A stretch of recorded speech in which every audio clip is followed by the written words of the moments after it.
میں call centre میں office boy تھا. ہر بات صرف مجھے پتا تھی. باس لڑکے سے تعلقات بنا کر انہیں پروموشن دیتا ہے. کچھ دنوں سے روز ایک لڑکی برقع پہن کر باس سے ملنے آتی اور میری چھٹی ہونے سے 10 منٹ پہلے چلی جاتی. ایک روز لڑکی کا برقع ٹیبل کے کیل سے پھٹ گیا اور وہ جلدی چلی گئی. شام کو گھر پہنچا تو جان نکل گئی.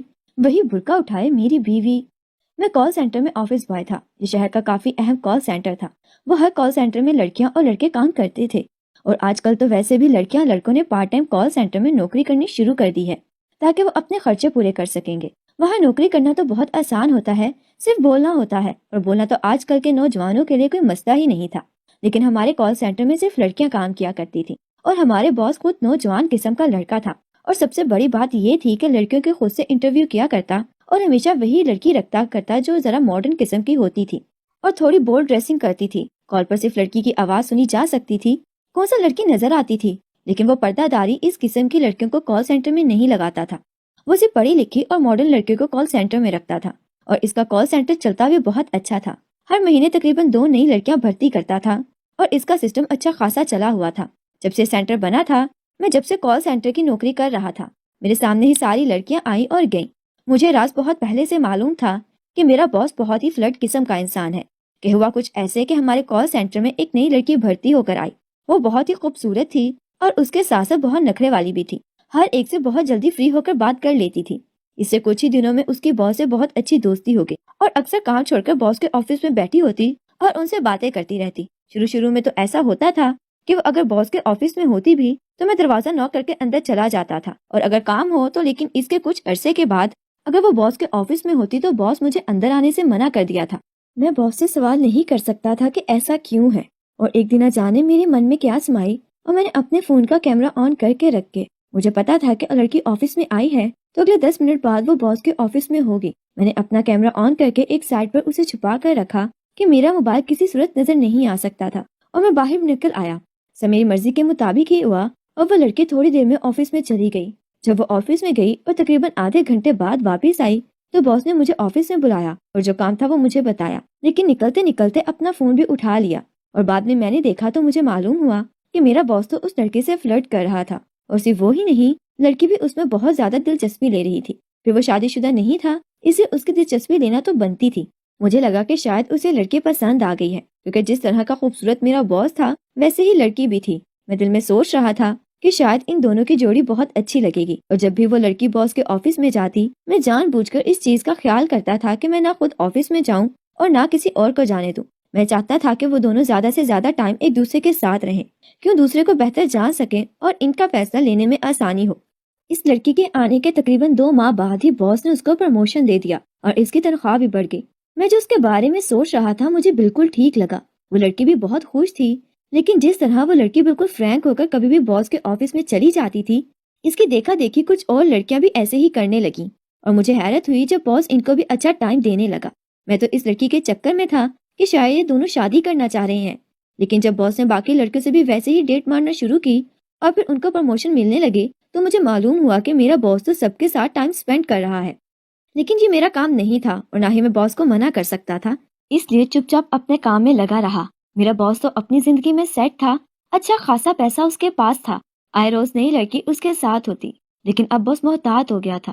شاید اسے بھی پتا چل گیا تھا کہ اگر وہ اس طرح خود ہی لڑکیوں سے فری ہوتا رہا تو سب لڑکیاں اس کے آگے پیچھے رہیں گی اور اسے ان کو بھی ٹائم دینا پڑے گا اور پروموشن بھی, اور کام بھی نہیں ہوگا. کال سینٹر والا اس لیے اپنے سٹاف میں سے خود ہی لڑکی ڈھونڈ لیتا اور اس کو اپنے آفس میں نہ کسی کام کے لیے بلاتا رہتا. اور وہ کام کیا ہوتا تھا یہ میں جانتا ہوں. کبھی لڑکیاں تو اپنی مرضی سے باس سے تعلقات رکھ لیتی تھی اور کبھی باس ان کو بلیک میل کر کے اپنا مقصد نکالتا تھا. مجھے کبھی کبھار اپنا باس پر بہت غصہ آتا تھا اور اس سے نفرت بھی محسوس ہوتی, لیکن میری اوقات ہی کیا تھی کہ میں باس کو منع کیسے کر سکتا تھا کہ یہ سب نہ کریں. لیکن صرف اس کے راز سے میں واقف تھا کیونکہ جو لڑکیاں اس کا شکار بنتی تھیں وہ تو کبھی بھی باہر جا کر راز نہیں کھولا کرتی تھی, اور میں تو چاہتا تھا کہ اس کے سارے راز کھول سکتا تھا. لیکن اس کے راز کھولنے کے بعد میں کہاں جاتا کیونکہ تنخواہ مجھے یہاں سے مل رہی تھی. اتنی تنخواہ تو مجھے اور کہیں سے نہیں ملتی. اسی چیز نے میری زبان پر تالا لگا رکھا تھا. ویسے تو میرا باس ہر جگہ بہت ہی شریف اور ریزرو نیچر والے آدمی کے طور پر ہر کسی سے ملتا تھا. لوگ تو اس کی شرافت کی گواہی دیا کرتے تھے کہ دیکھو کتنا خوبصورت ہے, نوجوان ہے, اور اس کا کال سینٹر میں پیاری پیاری لڑکیاں کام کرتی ہیں. لیکن کبھی اس کے کسی افیئر کے بارے میں نہیں سنا اور وہ بس بڑے مزے سے سر جھکا کر اپنی تعریف سنا کرتا تھا. حیرت کی بات یہ تھی کہ میرا باس بہت امیر کبیر خاندان سے تعلق رکھتا تھا، لیکن پاکستان میں رہتا تھا۔ اس کی ساری فیملی دوسرے شہر میں رہتی تھی اور وہ اپنے گھر میں نوکروں کے ساتھ اکیلا رہا کرتا تھا۔ اور میں اکثر سوچتا تھا جتنے پیسے یہ لڑکیوں پر اڑاتا ہے اور ان کو ٹریپ کرنے کے لیے ان کو تنخواہ دیتا ہے، اس میں یہ نیا کال سینٹر بنا سکتا ہے۔ لیکن جس کو برائی کی عادت ہو جائے وہ کبھی اچھائی کی طرف نہیں آ سکتا۔ ایک دن جب میں آفس صبح آیا اور اپنے کام نپٹا رہا تھا کہ برقعے میں موجود ایک لڑکی آئی اور اس نے باس سے ملنے کی خواہش کی۔ مجھے معلوم تھا کہ اس لڑکی کو نوکری نہیں ملے گی، لیکن میں اس کو منع نہیں کر سکتا تھا، اس لیے میں نے اس کو ویٹنگ روم میں بٹھا دیا۔ اور حیرت کی بات تھی کہ اس لڑکی کے ہاتھ میں کوئی فائل وغیرہ نہیں تھی، صرف ایک چھوٹا سا پاؤچ تھا۔ وہ بہت بے چین نظر آ رہی تھی۔ جب باس آیا اور میں نے ان کو بتایا کہ ان سے ملنے کوئی آیا ہے تو انہوں نے کہا کہ بھیج دو۔ میں نے اس نقاب والی لڑکی کو اندر بھیج دیا اور اپنے کاموں میں لگ گیا، کیونکہ مجھے پتا تھا کہ ابھی 10 منٹ بعد وہ لڑکی مایوس ہو کر گھر چلی جائے گی۔ لیکن تقریباً 2 گھنٹے بعد مجھے باس سے کوئی کام پڑا اور میں نے دروازہ ناک کیا۔ باس کی اجازت ملنے پر میں اندر گیا تو مجھے حیرت کا جھٹکا لگا کہ وہ لڑکی ابھی تک بیٹھی ہوئی تھی اور ویسے ہی نقاب میں تھی۔ باس نے مجھے چائے لانے کو کہا اور مجھے حیرت ہوئی کہ اس کی کایا پلٹی کیسے ہوگی، کیونکہ باس اس لڑکی کو چائے پانی پلا رہا تھا اور جس لڑکی کو وہ جاب پر رکھتے تھے صرف اسی کو چائے پانی پلایا کرتے تھے، اور یہ اس بات کا اشارہ ہوتا تھا کہ وہ اس لڑکی کو جاب پر رکھنا چاہتے ہیں۔ میں تو اپنی ڈیوٹی پوری کی اور کچھ دیر بعد وہ لڑکی واپس چلی گئی، لیکن حیرت کی بات تھی کہ اگلے کچھ دن وہ لڑکی کام پر نہیں آئی۔ مجھے لگا کہ شاید باس نے اس سے بات کی ہوگی کہ وہ ابایا اتار کر ڈیوٹی جوائن کرے، اور اس نے انکار کر دیا ہوگا۔ میں اس لڑکی کو تو نہیں جانتا تھا اور نہ باس سے اس بارے میں کچھ پوچھا تھا۔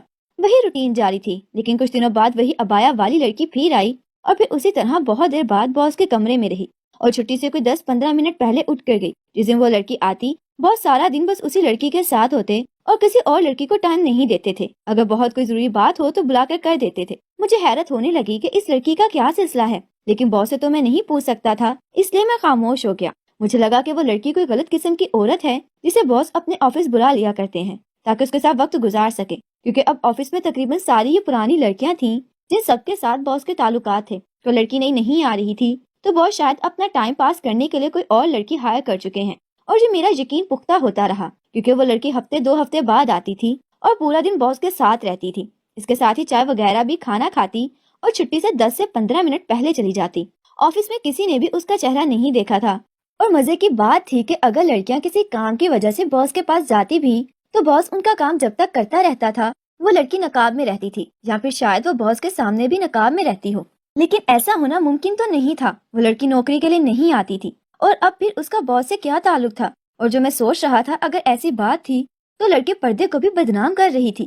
میرا اس لڑکی کے بارے میں کوئی اچھا گمان نہیں تھا۔ شروع میں جب 2-3 دفعہ وہ لڑکی آئی تو میں اس سے بڑی عزت و احترام سے پیش آتا تھا، کیونکہ میں ہمیشہ سے نقاب اوڑھنے والی خواتین کی بہت عزت کرتا ہوں۔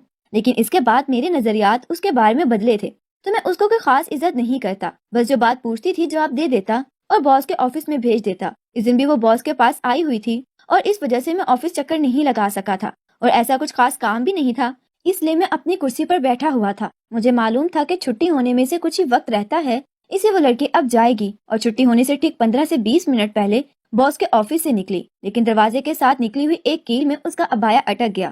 اسے جلدی میں نہیں دیکھا اور جیسے ہی آگے قدم بڑھا اس کیل کی وجہ سے وہ پھٹ گیا، لیکن وہ لڑکی جلدی میں وہاں سے نکل کر چلی گئی۔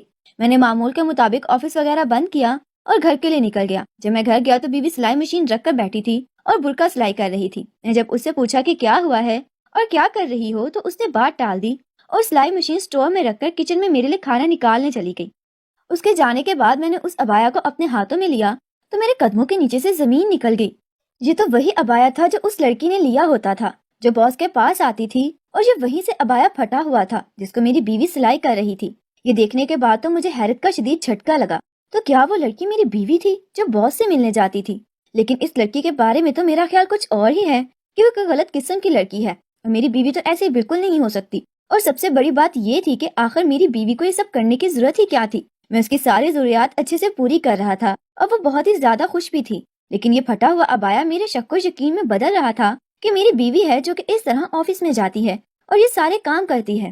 اب تو بہت ضروری ہو گیا تھا کہ میں کچھ بھی کر کے پتا کروں کہ میری بیوی آفس میں کیوں جاتی ہے، کیونکہ اگر تو جو میں سوچ رہا ہوں کہ لڑکی 2 نمبر ہے اور باس کے ساتھ ٹائم پاس کرنے کے لیے جاتی ہے، اور دوسری بات وہ میری ہی بیوی ہے، تو یہ میرے لیے تو ڈوب مرنے کا مقام ہے۔ اور شاید بہت سی لڑکیوں کو باس کی وجہ سے برباد ہوتا دیکھ کر بھی میں چپ تھا، اور اپنی نوکری بچانے کے لیے باس کا میں ان سب میں ساتھ دیتا رہا، یہ اس کی سزا ہے۔ لیکن میری بیوی یہاں تک کیسے پہنچی، یہ وہ سوال تھا جو میرے دماغ کو ناک کی طرح ڈس رہا تھا۔ میں نے اپنی بیوی سے پوچھا کہ ابایا کہاں سے پھٹ گیا۔ اسے کہا کہ وہ سبزی لینے باہر گئی تھی، واپسی پر دروازے سے لگ کر پھٹ گیا ہے۔ مجھے معلوم تھا کہ میری بیوی ابایا لیتی ہے، لیکن اس طرح کا ہوتا تھا، اور جو لڑکی پہن کر آتی تھی وہ کسی اور قسم کا تھا، اور اب یہ بیوی کی سلائی مشین میں وہی ابایا پڑا تھا۔ اس کا مطلب تھا کہ میری بیوی میری آنکھوں میں دھول جھونکنے کے لیے مختلف قسم کا ابایا استعمال کرتی ہے۔ لیکن اگر وہ اس راہ پر چل ہی نکلی تھی تو اسے غلط لوگوں کے لیے بہت سے راستے ہوتے ہیں۔ وہ اتنا بڑا رسک لے کر میرے آفس سے کیوں آتی ہے؟ اسے پتا ہے کہ میں آفس میں ہوتا ہوں اور کسی وقت بھی اس کا راز کھل سکتا ہے۔ میں اپنی بیوی پر شک نہیں کرتا، بلکہ مجھے اس پر اندھا اعتماد تھا کہ میری اور اس کی پسند کی شادی تھی، اور اسے میں نے ایک یتیم خانے سے لیا تھا۔ بچپن سے یتیم خانے میں پلی بڑی تھی، اور اس کو نہیں معلوم تھا کہ اس کے والدین کون ہیں، اور وہ تو شادی سے بہت زیادہ خوش تھی، اور میں اس کی خوشی اور ضروریات کا ہر ممکن خیال رکھتا تھا۔ تو پھر یہ سب کیا تھا؟ مجھے اس راز کو خود ہی پردہ اٹھانا تھا، لیکن کیسے ہوا یہ مجھے بھی سمجھ نہیں آ رہا تھا۔ مجھے شدت سے انتظار تھا کہ وہ لڑکی جو کوئی بھی ہے ایک دفعہ پھر سے باس سے ملنے آئے، لیکن ذہن کے کسی گوشے میں یہ بات بھی تھی، اگر وہ لڑکی میری بیوی ہے تو یقیناً وہ باس سے ملنے نہیں آئے گی، کیونکہ اسے معلوم ہو گیا ہے کہ مجھے اس پر شک ہونے لگا ہے۔ لیکن یہ تو صرف اندازے تھے جو میں خود ہی ذہن میں سوال جواب کر رہا تھا۔ حقیقت کیا ہے وہ تو مجھے بھی نہیں معلوم تھی۔ دوسرے دن جان بوجھ کر بیوی سے کہا کہ چلو تھوڑا باہر گھوم پھر آتے ہیں، تاکہ دیکھوں وہ کون سا ابایا لے کر جائے گی۔